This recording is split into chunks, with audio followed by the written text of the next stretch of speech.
There we go. Okay. Welcome again to the next installment of our Facebook series. I'm Susie Babka of the Theology and Religious Studies Department.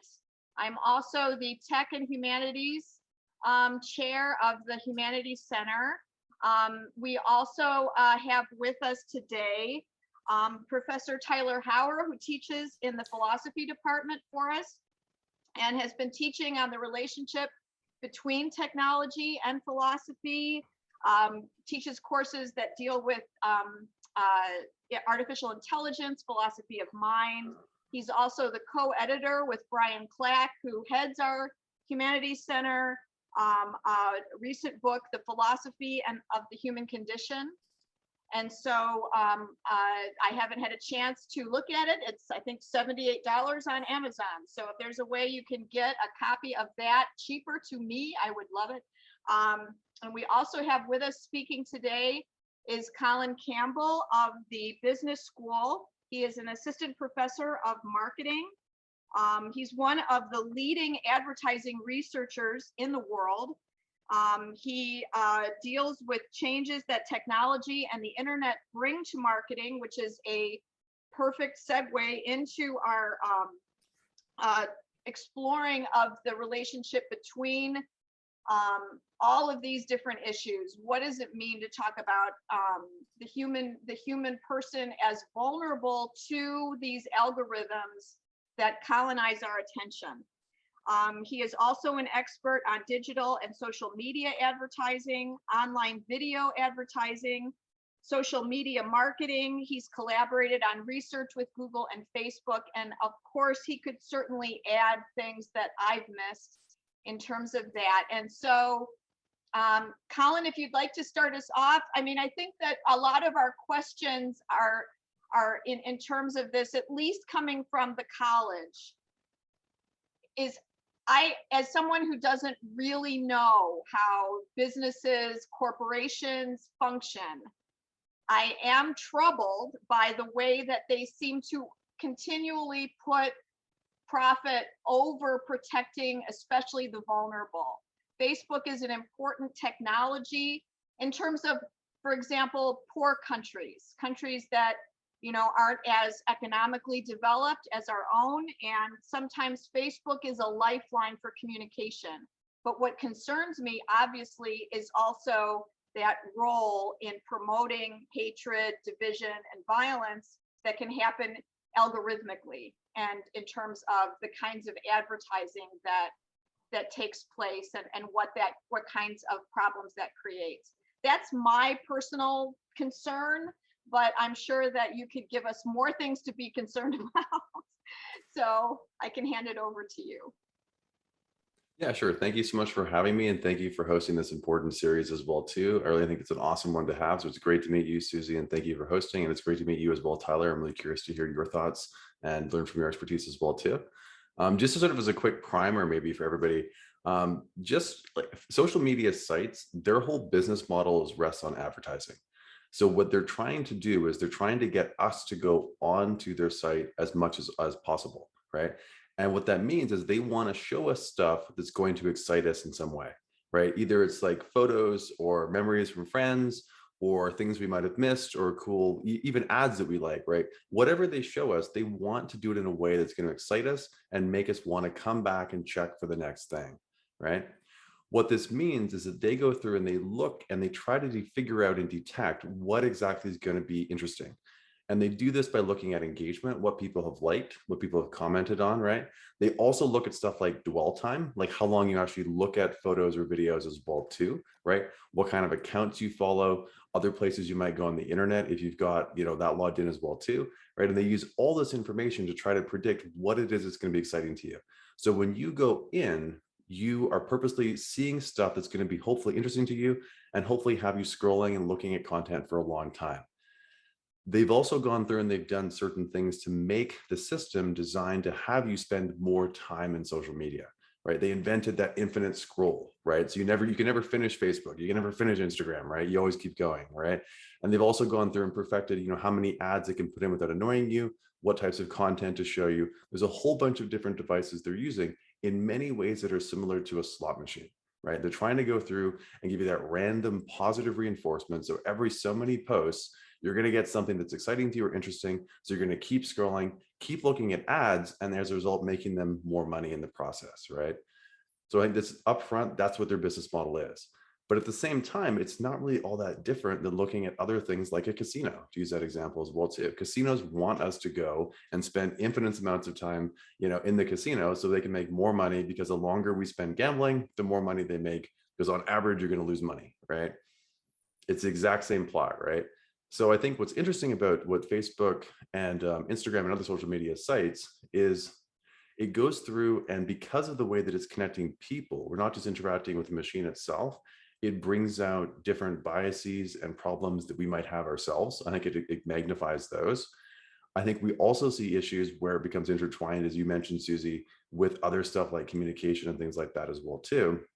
But I think the biggest issue we're seeing is that because it's so relatively new, it hasn't been regulated yet, right? And I'm expecting that's going to happen, right? It's sort of the wild west, so to speak, right now of social media, right? And I think we haven't really fully realized all of these different problems and concerns that come out, but we're beginning to see those emerge. And I'm expecting we're going to see the pendulum swing back to have regulation, just like we see on casinos and tobacco and other sort of like products or services that could potentially harm consumers. Cool. I'm happy to turn it over to Tyler, or I can, yeah, as well too. I don't want to, monopolize here, but yeah.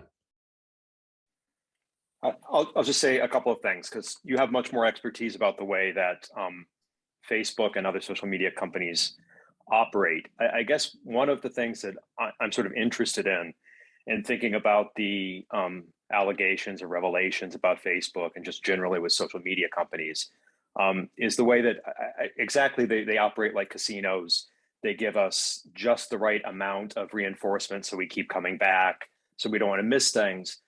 But they also have taken a role, I think, in our social interaction that makes them very different than casinos. And I think they've kind of taken a place. I mean, forever ago when I was in grad school, was the time when people like Robert Putnam and Theda Skocpol were writing about the loss of community and the loss of connection, bowling alone and diminishing democracy and all that stuff, ending of the kinds of clubs and activities that people had been involved in, and people becoming more and more socially isolated. I guess one of my concerns about social media is the way that in an environment where maybe we became more atomized, more disconnected from people around us, we got this really easy way to connect with new people and to reconnect with old people. But that way of connecting is commodifying the social relationships. And unlike a casino, which I cannot go to, it is much harder, I think, now to opt out of social media. I know in my own experience, I don't have Facebook anymore, not for any high moral reason. It just made me unhappy. And I've got another kinds of unhappiness, but opting out of Facebook meant losses of friendships that I had had in real life. Because I was in Facebook at the kind of cusp of its not its very initial beginnings, but when it was still only available for people who had .edu email addresses. And a lot of my friends were on it.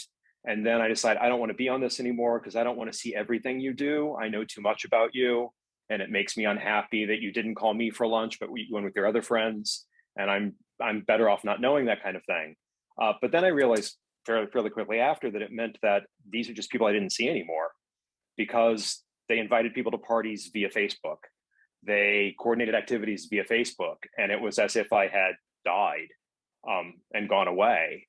And there's I think for a lot of us, especially in the last 2 years with other kinds of isolation occurring, it's really hard to opt out. So there's this kind of stuck place where I can either give all my data and pictures and everything else to a social media company and keep connected, or I can opt out and I'm on my way to being the Unabomber. I do have Twitter and other things. I'm not a hermit, but I think it's really hard. I'll stop after this. My partner's South American, and like the only way he can keep in contact with his family, phone calls are really expensive, but WhatsApp, Instagram, Facebook, those are the ways that he can constantly keep in contact and be part of their lives.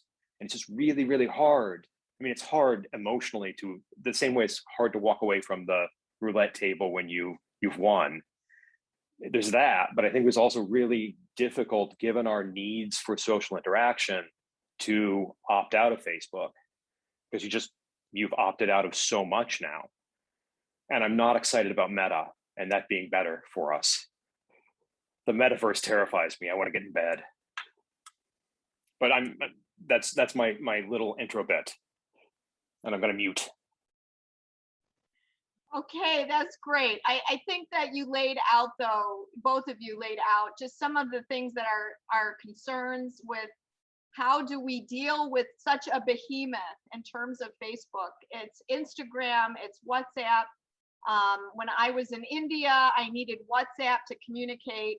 It's one of these things where you really can't get away from it completely. I no longer have a Facebook account either, so I understand how that is, but you're right that you end up being in a university where so many of the university programs and departments are on Facebook and advertise their offerings through there. And so you have to figure out how that all works. It's not something that you can access without having an account easily. And so they know this, they make it more difficult for people without accounts to be able to access these other sorts of ways to communicate.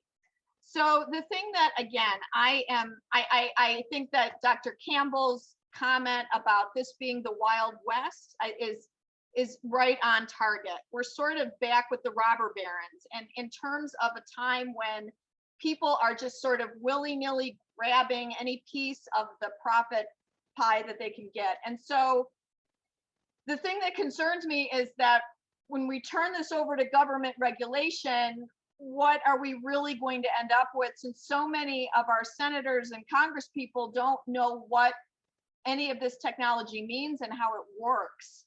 And they assume that it's much more innocuous than it really is, considering January 6th, the both elections recently, the elections coming up. We're not really sure the level of interference. We're getting little dribs and drabs here and there, but we're not sure of the level of interference and how much will there is in government to actually do something about this. Because it's become clear to me anyway, that Facebook has no interest to police itself. One of the things that Maritza Johnson said last week was that she does not trust Facebook to police itself, that even though they say that they will, and their advertisements say that they do, they don't. And so this to me is, where is the regulation going to come from? Can we trust it to come from government? Can we trust it ever to come from internally in a business? And what can we as citizens do to police it on some level? Because sometimes there needs to be a grassroots sort of movement that actually does that. So I'll leave it to whoever wants to address questions like that, unless there are questions coming from the rest of you, which is fine. If you have a question, please unmute or raise your hand and we can have a conversation. So I didn't know if you wanted to say anything about the regulation problems, Dr. Yeah, Campbell. for sure. So I think that, like, to me, I think what Tyler mentioned is really important, because it reminds me of stuff like public utilities, right? And we see, you have power companies, hydro companies, all those like water companies, they're all regulated in the sense that they can't deny service to people. They have to give them service even if they don't pay for a certain period of time, all that kind of stuff, because it's an important service, right? And I think regulation could take multiple different forms. And I think that, like, the base one I see probably that has the strongest support is protecting vulnerable populations, which would primarily be teenagers and kids, right? And I can see that coming first, just like we see for alcohol and tobacco and stuff like that, and gambling, right? And it's an easy one for them to go through and do.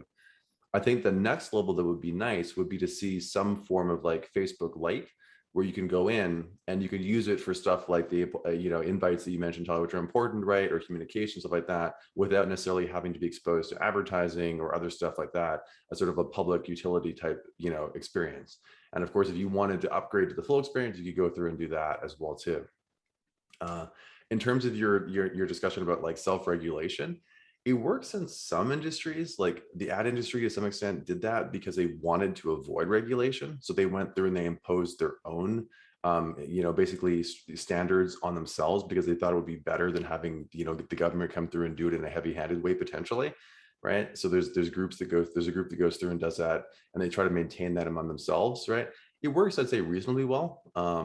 But with Facebook, the issue with social media is it's an oligopoly. There's a few players that are working in that market, right? And you're exactly right. They have no incentive to do anything more than the bare minimum, right? Because the more that they make it less attractive, the less money they're going to make in the process, right? And because there's huge network effects, right? So Facebook's more valuable because your friends are on it, right? And because your friends are on it, they find it valuable to go on and talk to you. And it becomes hard to change to a new network because everybody's intertwined in that one network, right? So because of that, it makes it sticky, and it's slow and difficult to move people to a different network. And I think for that reason, it makes sense to have more regulation, because they're unlikely to do it themselves because of the fact that they know they have that lock-in because of their network effects.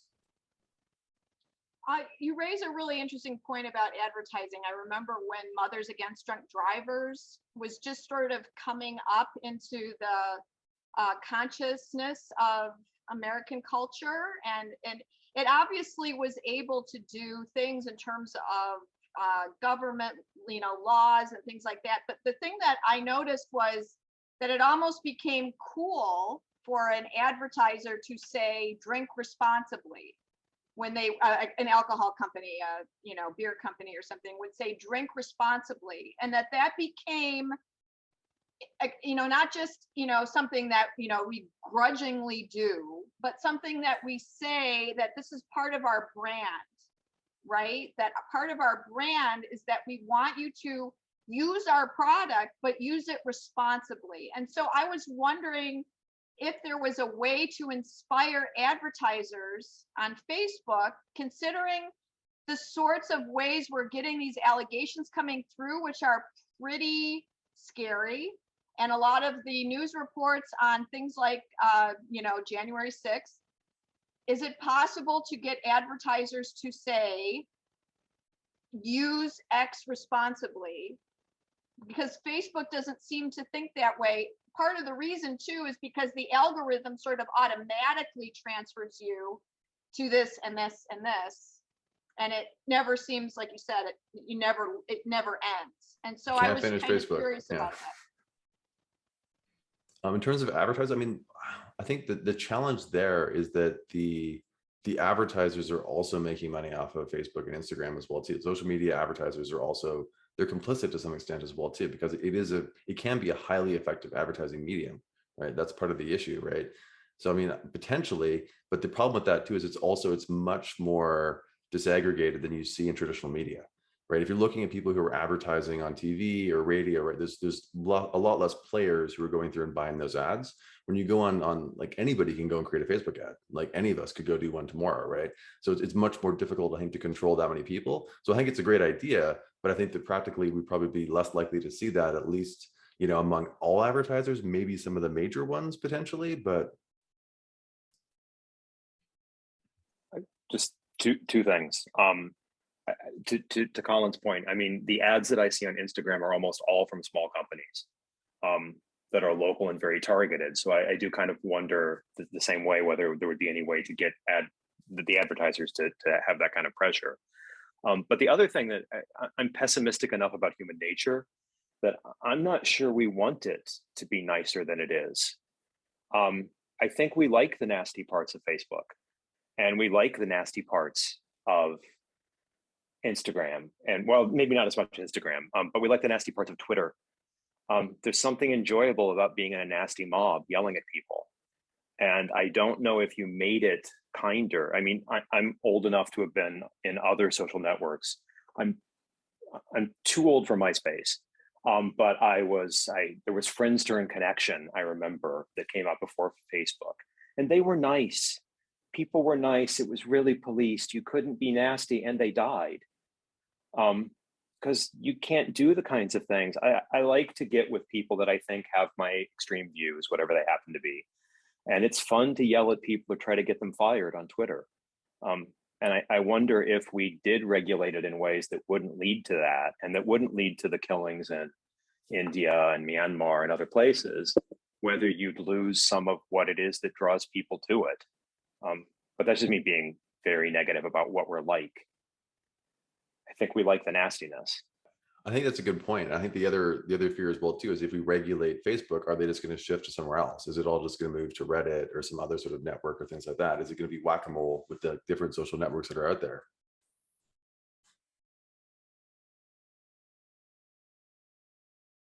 Okay, there's a question from Rose Bailey. Could you touch on what type of silent influence these companies embed into their platforms? Do the ads have an intention to persuade our psyche and opinions politically, socially, etc.? And can that effect be prevented through regulations? Excellent question. Yeah, sure, I can dive in first. So I think there's a couple different things that are in this, which is interesting. Is one is I think all advertising is defined as any sort of message that's paid for that's trying to persuade you of something, right? So by definition, anything that's what you're saying that's paid on Facebook is they're trying to get you to do something, right? Whether it's buying a pair of shoes or get you to vote for Trump or someone else, right? It's a different story, right? But they're in general trying to go through and persuade you on that. I think the fear in terms of influence would be if you don't know who it is that's actually paying you or paying for the ad, right? And we saw that with influencers. There was a lot of concern, there still kind of is, about influencers. Are they actually disclosing they're being paid to tell you this is a great product, right? And then there's also a huge concern, of course, about the elections. And if people are telling you about a cause or something else, who is it that's actually behind it? Is it Russia? Is it someone else? Is it the opposing party, right? And so Facebook and Instagram have gone through and they put in a lot of basically more transparency and verification to find out who it is that's actually behind these ads, allegedly, right? I don't know to what extent it's working, but it's at least a good first step, right? Can that effect be prevented through regulations? Generally speaking, advertising can only be regulated if it's saying something that's false, if it's saying something that is coming, if you're getting paid to say something and you haven't disclosed who the source is, that's a concern as well too, because it's a false endorsement, right? You don't know who's actually behind it. But in terms of the other stuff, I mean, it really comes down to free speech, right? So it's what would be allowed within their terms and conditions of their site, and then what would be allowed that isn't in the realm of like hate speech or other stuff like that. So unless it's false, unless it's coming from somebody who's not being properly disclosed, right, there's someone else behind it, or it violates their terms in some way, I think it would be difficult to go through and regulate that aspect of it. I think the part that people become upset about, and we see this a lot on the right as well, is they feel that the algorithm is biased in certain ways, right? That perhaps it's putting the rank down on stuff that's more conservative or up on more liberal or vice versa, whatever the case might be. And I don't know, it could be. They don't actually put out like what their algorithm is exactly, right? But it generally is driven by engagement, right? So it's what people are reacting to, right? And if that's the case, I would kind of argue that probably both sides have a pretty good chance of getting their stuff shown, because you can see inflammatory stuff happening on both sides of the on the political spectrum. But I'm sure Tyler has much more expertise in this area, so I'm curious what he thinks. Yeah. I don't have more expertise in this area, but I will address what. Darn, I was hoping, but yeah. Yeah, I think I can address just concerns about what Nick asked about it's in the interest of advertisers to show me what I'm already interested in. It's in the interest of advertisers to get markets segmented down as sort of narrowly as they can, so that they will make me happy and show me things that I want, or things I didn't know I wanted before, but also articles I'm likely to nod along with and go, yeah, and not the other ones that are going to make me, not want to look at Facebook. And I think you can see that the way that leads to us being more and more siloed, and less nuanced in the kinds of information we get, differently than we might have face to face. I think the ways in which we interact through screens, I think, can be bad in at least two ways. One, it's much easier for me to call someone a name via a screen than it would be face to face. I've been called lots of names to my face, but nothing like I've been called or seen people called on screens. So that there's kind of the nastiness I was mentioning before, I think doesn't get the same kind of pushback that's effective. But I also think that the ways in which, since we're being sold to and we're supposed to engage and they want more engagement, that does mean that we just get the things that we like over and over again, including the political views that we like. But that means that they get stronger and stronger and further away from one another, so that we get kind of less messy views, but much more polarized views. It's not a good comparison, but I think of the way that Amazon and its suggestions to me for books to buy gets narrower and narrower based on what I bought in the past, and never gives me anything risky or interesting.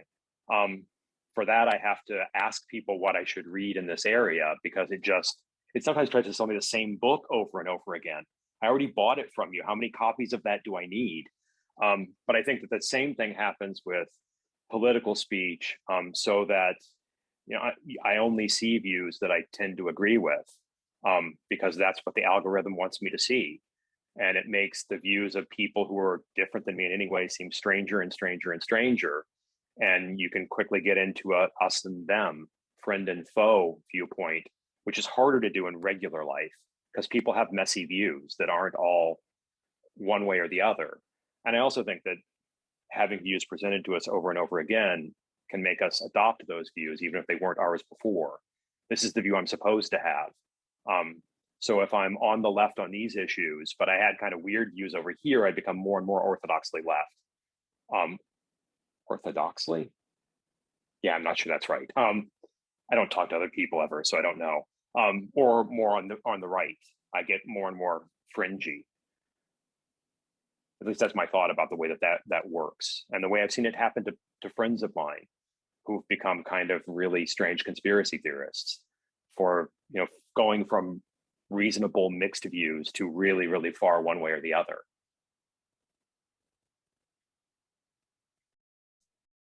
Yeah, I think that's a huge concern as well. I think that's a really important point, and that I think that with news and information, it's much more concerning because we're not necessarily seeing those opposing views, or we are in some cases because it is inflammatory and they know it's going to like basically provoke us and get us to engage and react to it, right? But we're seeing more and more stuff that simply just confirms what we already see, and our bubble, so to speak, is getting smaller and smaller, right? And I think that like with content, like one of the beautiful things about like getting the same USA Today or New York Times on your doorstep, everybody saw the front cover. Right. It was the same page. We're on the same page in terms of what's happening. We didn't have to read the stories, but we at least saw the headlines of what was happening. Right. We had a common reality from that perspective. So I think that part's like a loss. In terms of advertising, I think it's a good thing, because I think that generally speaking, we like ads that are more relevant. Like I don't want to see ads for a car if I just bought a car. Right. I don't want to see ads for products I don't want to buy. So I think from that side, it could be a plus, but I totally agree 110% that like for information, it's a huge loss. I think that's a big issue. And like maybe we need to have some sort of regulation where there's like a common front page. People see, stuff from both sides on Facebook in terms of news. So there's a forced balance to it. Who knows? Right. I think part of the creativity we have to look at now is how do we fix this? Right. If this is the newspaper on your front doorstep nowadays, like how do we make this better so that it does work? Right. One thing I found interesting too is that the tribalism, to use a very awkward word that Tyler was describing.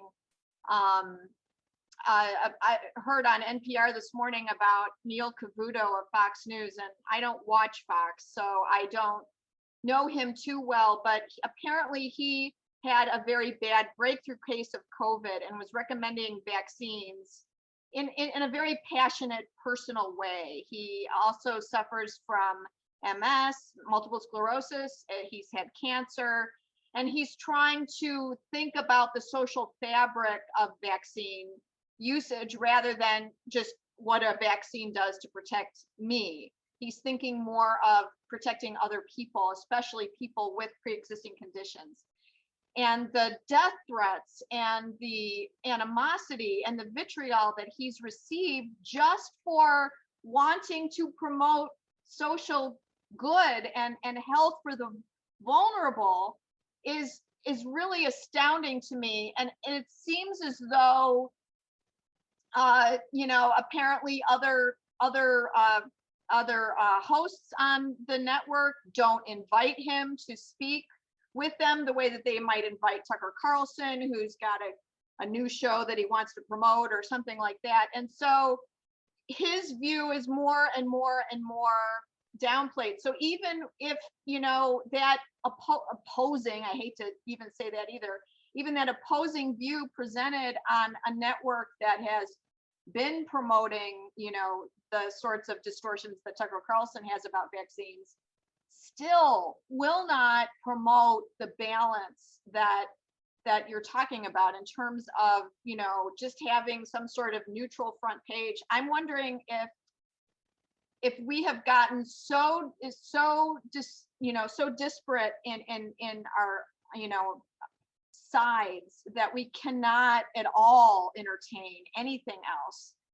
The problem is that it's also a false choice. So the problem with the difference between the way that, you know, people are talking about January 6th, people are talking about vaccine usage, people are talking about vaccine safety, the way people are talking about the election in 2020 is, it's the difference between people who are investigating things that are going on and people who don't have any interest whatsoever to investigate, to find sources that support what they do, what they're saying that are legitimate. And so there's no balance when there aren't even willing to be a critical aspect on both sides of these issues. And I wondered, how on earth are we going to get to a place where somebody, whether it's the platform promoter or the advertisers who have pulled out of Tucker Carlson in the past, who is going to be finally responsible? Who are the ones? Because I think Tyler's right. We just can't count on human beings, especially when they're afraid in a pandemic situation. We can't count on human beings to act with generosity and goodwill, apparently. So who is going to be able to do that sort of work, if that makes sense? Yeah. The what's interesting about your comment that really reminded me of is right now the social media sites are protected. They're not actually like liable for content that's posted by consumers, by people on their sites, right? Whereas if somebody goes on, you know, CBC or CNBC and says, you know, something false, right, they can potentially get sued, right? And as we've seen with that issue happening with the election fraud, right, as well too, that they went after them aggressively for that, right? So I think what would be a huge step, and I don't know if it's going to happen, would be to relax that rule. I think if they let that rule go away, I think if Facebook and Instagram and other social media sites were liable for crap that was posted on there, I think we'd see a huge uptick in their ability to suddenly take that stuff down, right? Because they would be on the hook for it, right? Right now, it's like they're like doing a little bit of it, but not enough, right? So I'd love to see them spend more time on that, and I'd love to see them be more liable, at least to some extent, for that as well too. Because I think this putting stuff out there that's false is just never good for society, right? It just, there's no sort of win coming from that perspective. So. Are there other questions or comments? Oh, who dictate what false information is? I think that's another problem, is that because people who think that the election was stolen, for example, believe that the government is out to get them. This is the dominant narrative. It's destroying their freedom to choose guns or not to get vaccinated or whatever the proof of freedom so-called is. And so the thing that, again, we're back to is journalists police themselves because they're worried about liability. If Facebook starts to police itself because it's worried about liability, again, is it Zuckerberg making those decisions? I have a feeling that that's got something to do with Rose's question, that there's that sense in which who is going to do the oversight? Does it have to be a committee that's appointed by the government? Is it academics? What sort of people would do that sort of decision making about whether something is false or not? Yeah, that's a tough one. I honestly don't have a good answer for that. I feel like we have to take steps towards it, but I don't have a perfect answer, although we do it in other realms. So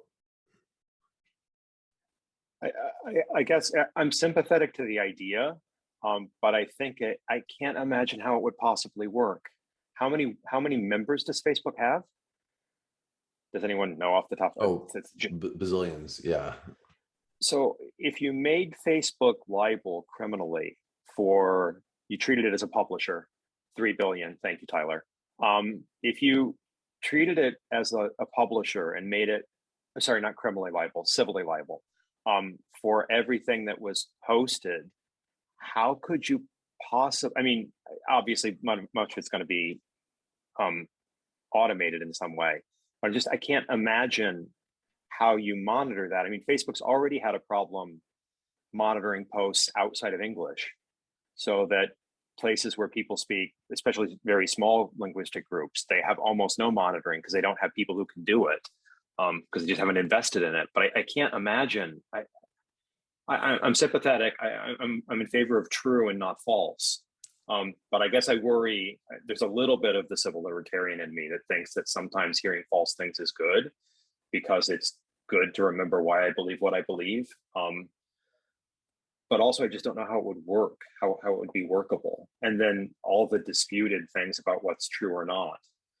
Especially because I think that often what we think is true, I mean, because of the way we're polarized, I look at Twitter and I follow people on both sides of the political spectrum, if it makes sense to talk about left and right. And I follow some people who've become conspiracy theories on the left and the right, and they're both ridiculous. I mean, they both have ridiculous views, at least from my perspective as a purely rational being. So I kind of worry that they're both going to think that anything that corrects them, nobody trusts a fact checker unless the fact checker agrees with them. So I also don't, I guess a third thing, I'm sort of just throwing things out here, but a kind of third thing is that if you did the kind of policing that would be ideal, sort of Plato's Republic, you've got the Guardians doing it, everyone would just flee. Because I think maybe they might, but I mean, like, I think if there's nowhere else to go, I think if every social media platform is required to be policed in some way, and I think there could be, it's interesting. I'm playing with this as well too as we're talking. But I'm thinking maybe it's like a case where it's like if a post goes above a certain threshold of views, right? If you get more than 1,000 impressions, then it has to be in that realm. And maybe there's like guardrails as well too, where they've got 48 hours to take it down or something. Or maybe it's even a lighter form where it just has to be like, it has to be labeled as untrue or something, right? Because there's external sites to do that. And maybe there's a couple different ones they put in or something like that. I don't know. Maybe it's just the algorithm like demotes things that are seen as false as well too, right? But I think that they're like, we do it for news. There's thousands of news organizations around the country, and they all sort of like self-do it to some extent as well too, right? So I don't know. Like I feel like we have to make an attempt, even if it's not perfect, you know. But the people who are reporting the news work for the news companies. The people who are posting stuff on Facebook don't work for Facebook. So I can see easier mechanisms for the policing when you got that kind of relationship. You know, if I could say something inflammatory enough, and as a representative of the university, get in as much as I am such, get fired, and that would sort of make sense because it has bad effects on the university's reputation or something like that. But I think it's harder. I guess it just seems harder to me in the other case. But also, you know, since also WhatsApp is a problem, WhatsApp is what led to a number of murder spree in India. Do I also want them policing those communications? Because some of those are private, or I thought they were. I know nothing's private, but that I probably would run away from. And then I'm going to look for some kind of dark web app that I can use to communicate. I mean, I don't want Mark Zuckerberg reading my communications with my family. Not that there's anything dark and secret about them, but you can only express, you don't want him reading our Midwestern hate directed at each other. No, it's tough. There's definitely a tension with privacy as well. Yeah. Tyler's got a question here. Any social media company that's doing it better? I don't have an immediate answer to that.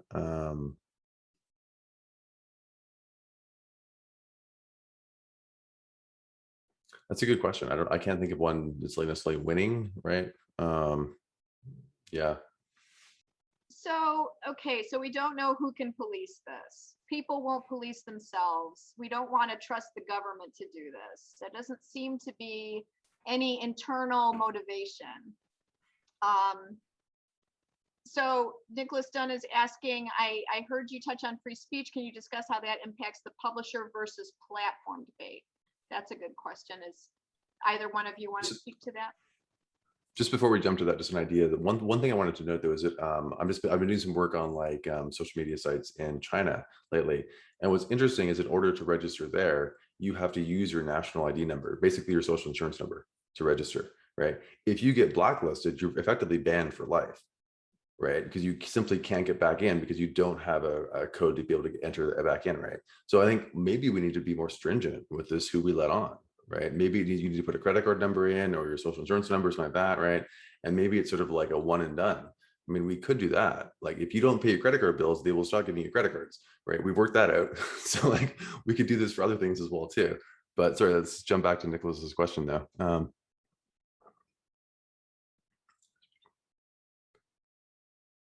Publisher versus platform, like what do you mean? Do you want to elaborate more on that, Nicholas, or?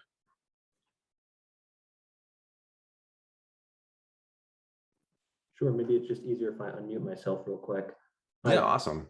I've heard, with regard to the debate of free speech and then regulation, that there's a difference, especially legally, when it comes to being a publisher versus a platform for speech. So a publisher is responsible for what the content they're putting out, like a news agency is, and a platform just lets people voice their opinions.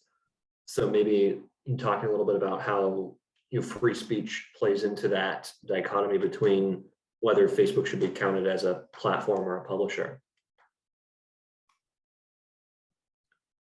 I mean, I think free speech is always good, but I think that when we can go through and do it in an anonymous fashion, then we get a lot of bad coming out of it, right? And I think that, again, I think that there's like, I think we should be able to go through and express stuff, but I think there also has to be guardrails on it, right? And I think that, maybe it's even that if it's going to be controlled as a platform, they have to be good citizens in the sense that they keep track of who's actually on it.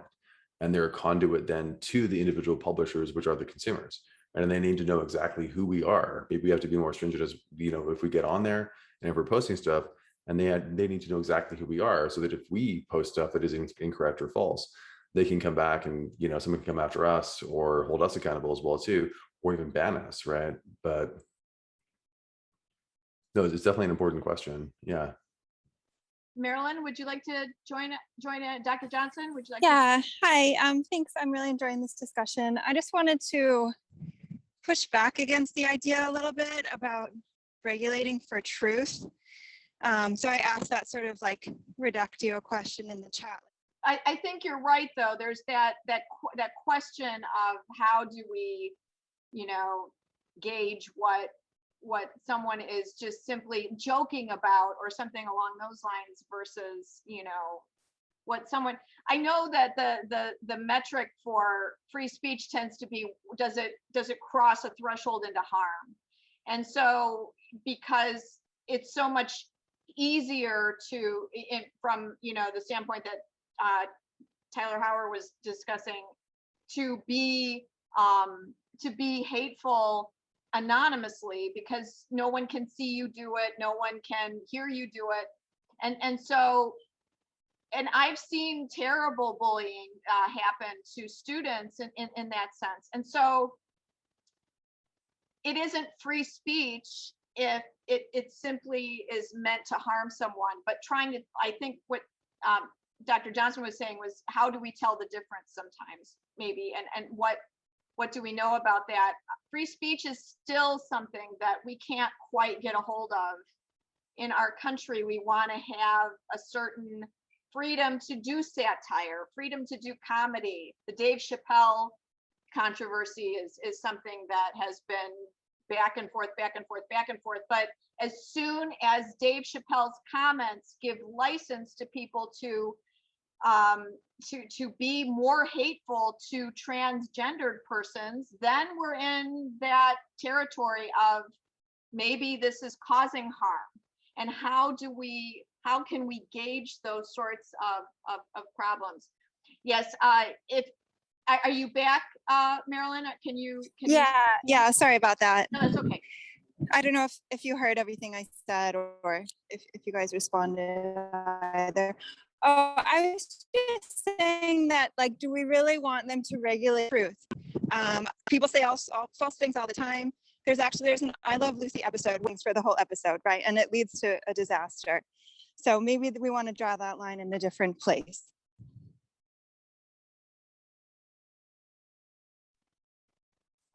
Any thoughts to that? I mean, I guess I'm going to take positions that I'm usually not very fond of. I guess I'm a little worried even about deciding what's going to be harmful speech, because what someone thinks is harmful. So there used to, I just saw this because when I was in graduate school, I went to Ohio State for graduate school, or the Ohio State University, and there was a regular traveling campus preacher who would come to campus and evangelize. His point was not to evangelize; he just wanted to make people angry. And occasionally, someone would punch him, and then he would sue. That was his business model. But his wife, Sister Cindy, they had like 10 kids, 10 beautiful little children who would yell things at you as you walked by on campus, that you were a pervert and going to hell and all those kinds of things. And Sister Cindy has now become a TikTok star, apparently, because they film her on campus yelling at people. But my point here was, if someone, I'm gay, if someone yells at me that I'm going to hell, that's going to upset me. Is it harmful to me? Is it hate speech? I'm going to be pretty pissed off, or I might be pretty pissed off. I'm more mellow than I used to be. I'm kind of worried about, they're going to say that they're not saying something harmful to me. They're just talking about how I'm not matching God's plan. So I'm even worried about where we draw the lines for what's harmful or hateful. I kind of know it when I see it, but I'm not sure that it's going to be easy to regulate even that, let alone truth. And I guess there was another point, but I think I've lost it now. It'll maybe come back to me. Oh, the point about anonymity. Anonymous trolls are horrible, but in some situations, anonymity can be a good protection for people who want to speak out about things that are happening. And I don't know, given the ways that Facebook and Google and other companies have been complicit with foreign governments when they need to be to make more profit, I'm a little worried about a general policy that Facebook has to know exactly who you are. Because if you're in some repressive regime and you're using WhatsApp or Facebook, not that these are wise things to do, or Twitter, to report on what's going on, and you're anonymous, and then the government says, you've got the information of who they are, and if you don't give us that information, we're going to get rid of you. We're going to not allow you to operate in our country. I don't think Mark Zuckerberg is going to say, oh yeah, okay, we're going to protect this person. So I think anonymity, even anonymity from, everything's a good and bad part. It's bad to have anonymous people on the internet, and they do horrible things, and they led to a killing in the UK of a politician recently. It seems that people built up online hate that ended up leading to someone being killed. But it can also be really good. The Arab Spring, however it turned out, a lot of it happened because people could be relatively anonymous on social media and could share things on social media. And I think you lose that. You lose some of what the social good is. And so I guess I'm worried that there aren't easy solutions. What I would like to do is just walk away from all of it, and walk away and live in my cabin. But I've got another 15 or 20 years before I can do that. It's just my thoughts. I want there to be solutions, but I'm not sure what they look like. And I'm not sure what you police according to harm, hate, truth, because all of those are going to be contested notions. And as polarized as we are, they get more and more contested.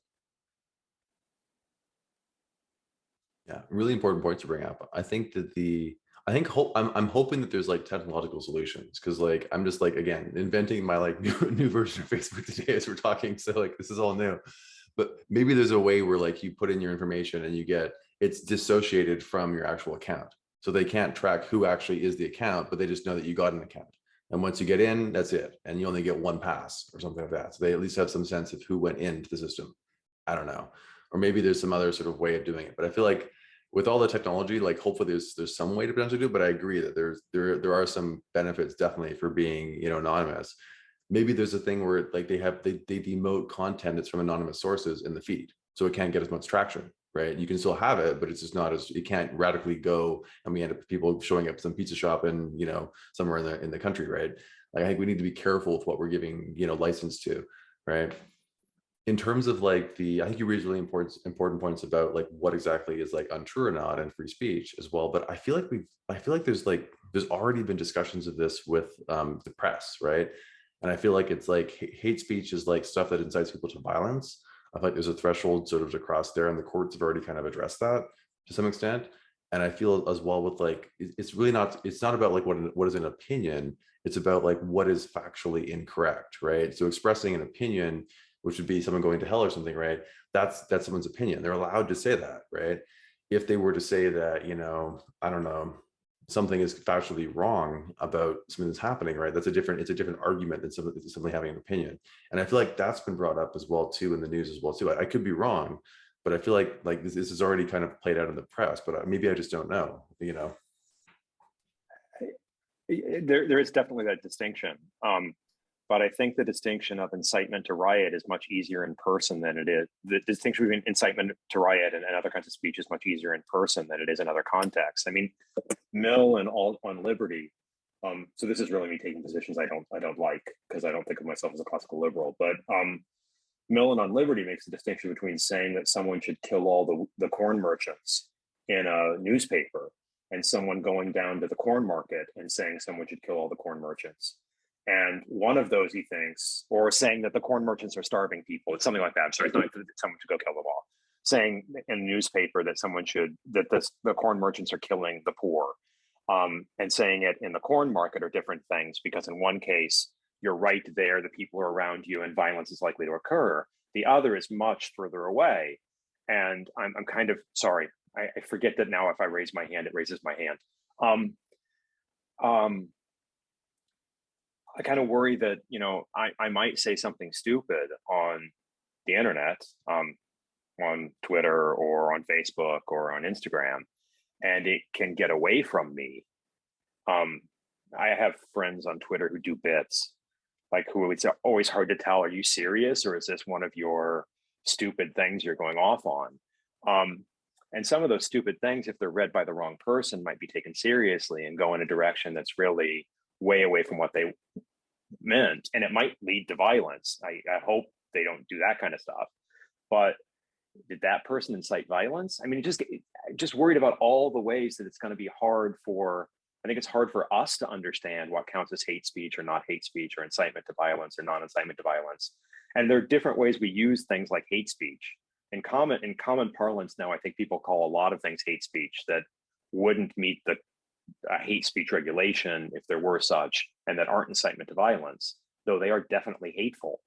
And I'm worried that I don't really trust legislatures to get that right, and I don't trust boardrooms to get that right either.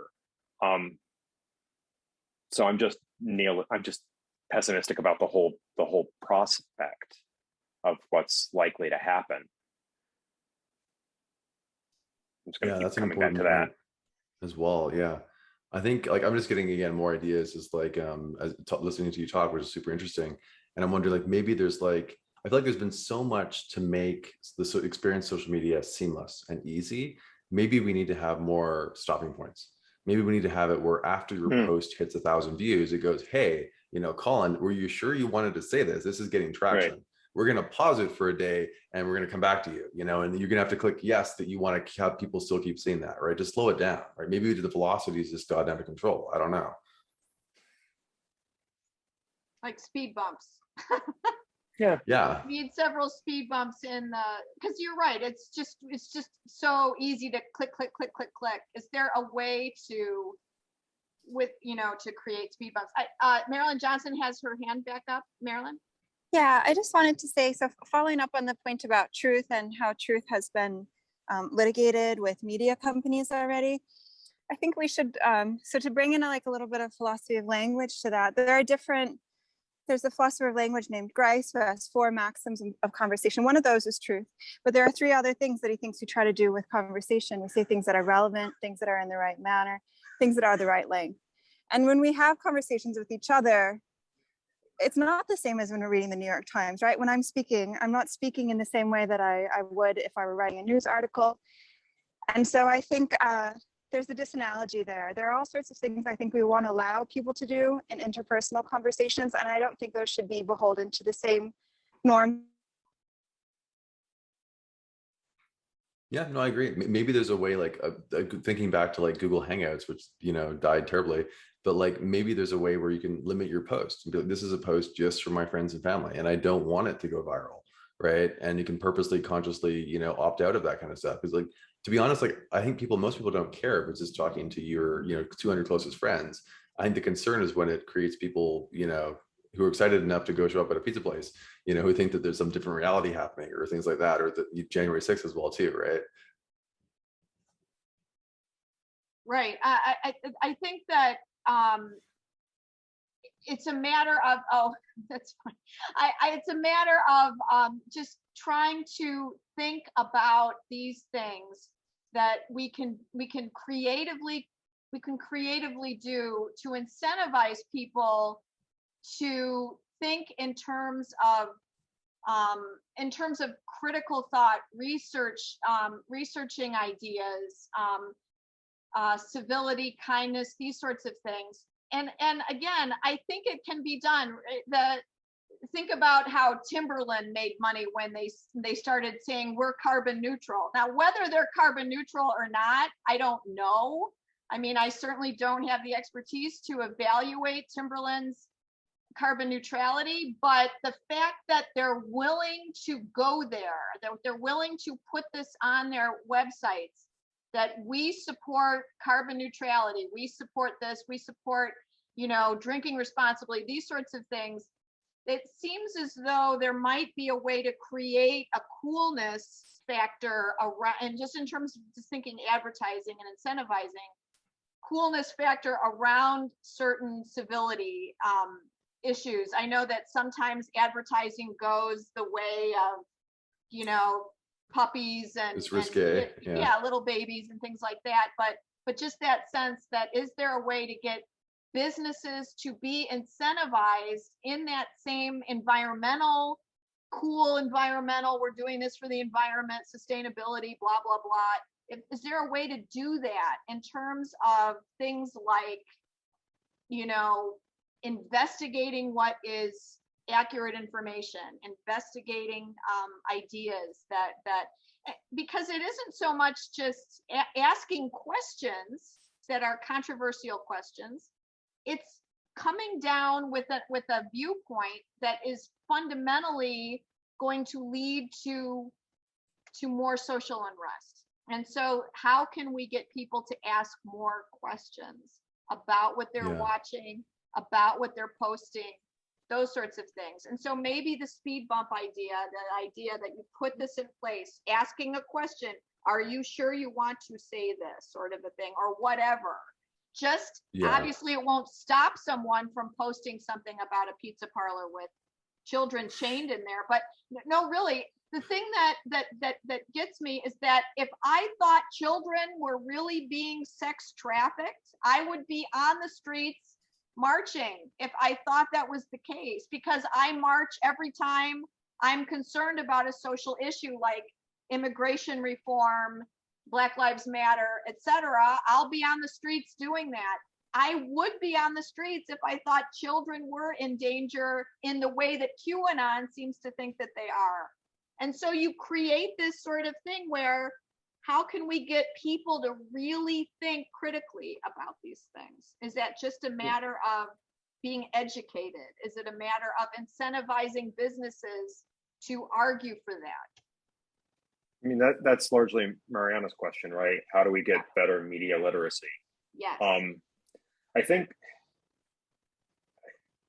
that's super important, and I think people are. I mean, it's obvious that people, including me, are often really bad. I mean, Hobbes makes this point in Leviathan, that people don't know real experts from false experts, that we don't know the way the world works, and that we will attach ourselves to authorities rather than experts. We'll attach ourselves to authorities because they claim to be authorities or because they have a certain kind of social cachet, and we don't really know whether they're correct or not.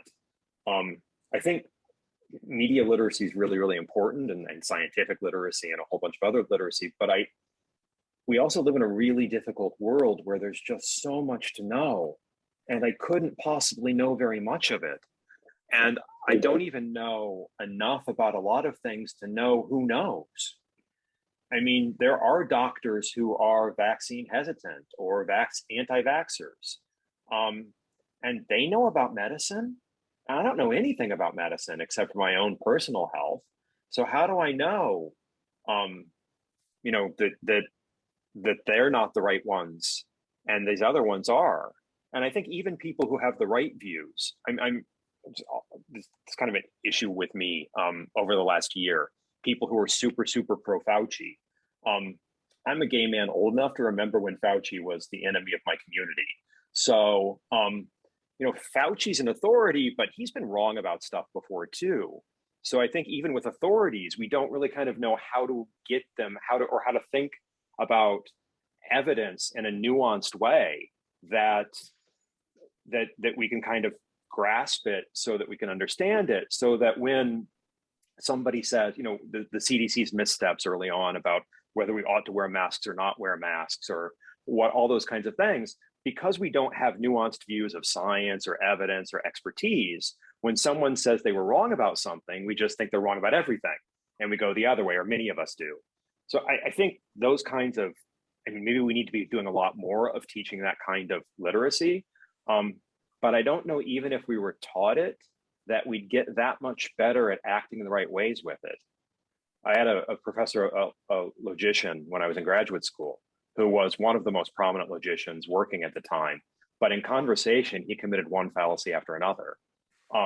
Where we can be really good at being technically media savvy, but I'm just being pessimistic about everything today. I'm just not sure that we're gonna get there. But we do need something, or we need people. I guess I'll stop after this. We've got this kind of problem that there are no sort of, this is what you were saying earlier, Susie, there are no universally sort of accepted people who we expect to tell us the truth. Whatever his value, there are no Cronkites anymore. There are no people that you turn on, you think, well, what he said is more or less the correct kind of thing. And what Mariana's saying right now is true as well. I think we don't want to buy things that are environmentally bad, but I'm not sure we know whether we're being lied to or not. There's a lot of greenwashing. That's right. And it's sort of like when Pride Month was going on, and the rainbow was everywhere. And so you wonder how many of these organizations, Target, et cetera, are really giving to causes that support gay rights and things like that. And so they want to be on the bandwagon because it's cool. And I get that. I get that, advertisers, Target wants to make money. They want everyone to come in their stores, blah, blah, blah. The problem obviously is when they don't back up their stances with support for the organizations that need that support.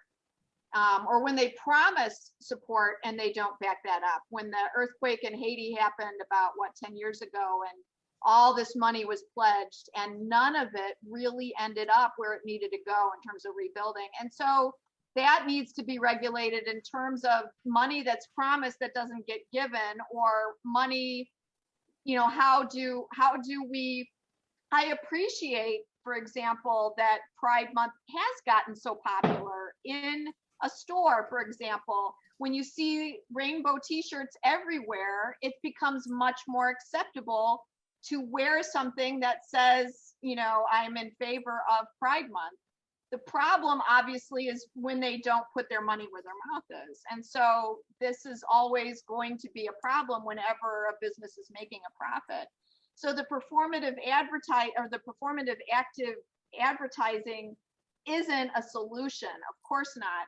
I'm just trying to think about ways for it to be cool. And again, and forgive me, I'm an old woman saying that, but just ways for it to be something that furthers our social discourse in a civil way that is a good, something, again, something that, because if we were all wearing t-shirts that said be kind to each other, maybe we wouldn't be, screaming at each other. I don't know. I'm just asking, how can we get to the creative sorts of solutions where businesses are saying that, yeah, I'm going to not only put Pride Month t-shirts in my store, but I am going to also give money to organizations that support people who are dealing with AIDS and HIV, who can't afford this or that treatment or whatever. And so these sorts of things need to be, really pounced upon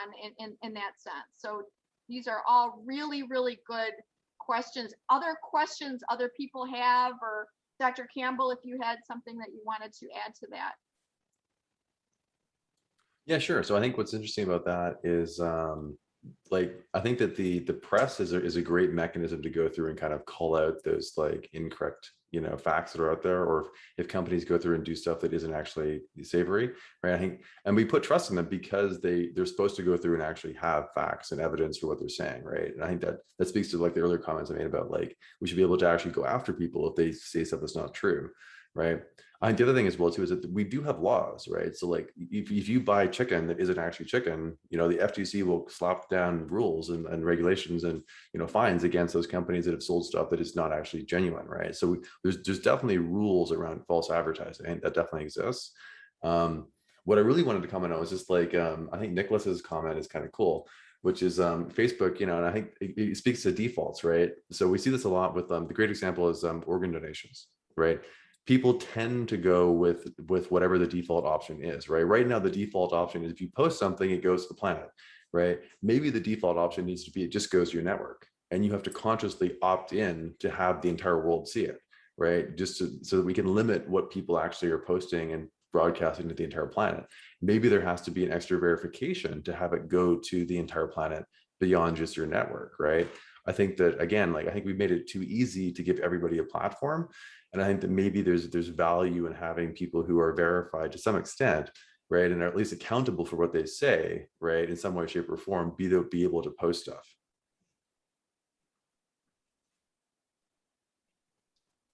Good.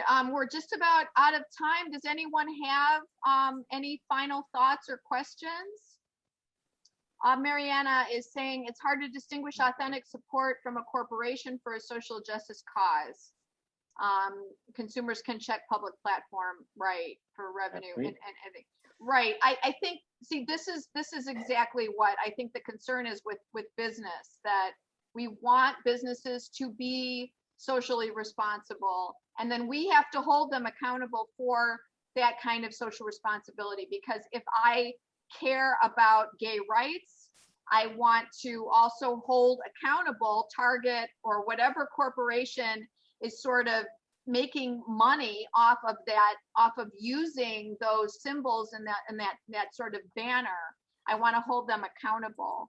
And that's a way that grassroots we can do that. Performance activism, performative activism, does it have an impact on algorithms? I don't have the expertise for that one. Do either of you, Dr. Campbell or Dr. Hauer, have any thoughts on that? I don't know about the algorithms. Yeah, go ahead. Yeah. The big question just would be like, does it actually do anything that excites the algorithm, right? So is it generating likes, comments, reactions, views, any sort of like stuff that does that will make it happy, right? The algorithm is like a being. But yeah, so I mean, as long as it does that, it would have an effect on it. Yeah. I mean, just to think about the corporations and their adoption of whatever kind of social positions that they might do is a big joke that I mean, it's a big joke in the LGBTQI plus community that on June 1st, lots of companies, all their social media goes rainbow, including things like Northrop Grumman and Raytheon. So, it's defense contractors that are pro-gay. And then July 1st, they're all done. It's the same thing with Black History Month and all of those things. I'm a little suspicious that it has often much of anything other than a performative, I'm expected to do this.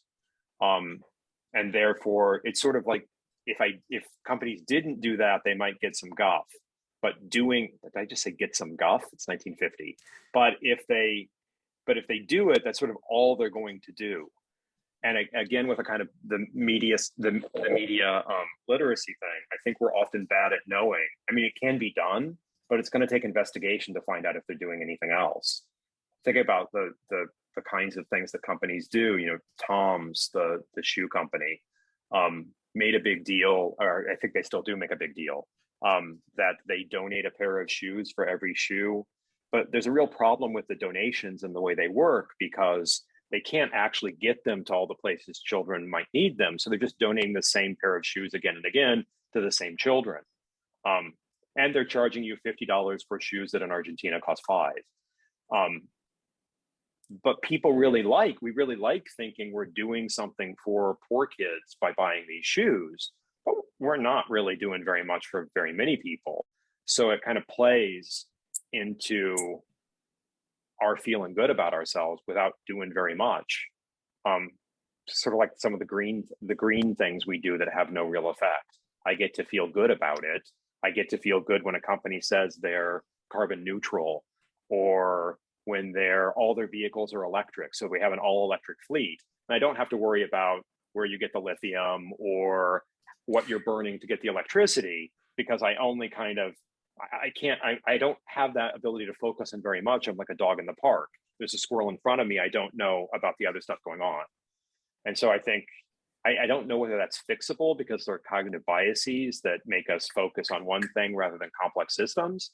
But it might help if we were more media savvy and better able to figure out feeling good is instant gratification. That is definitely true. Yeah.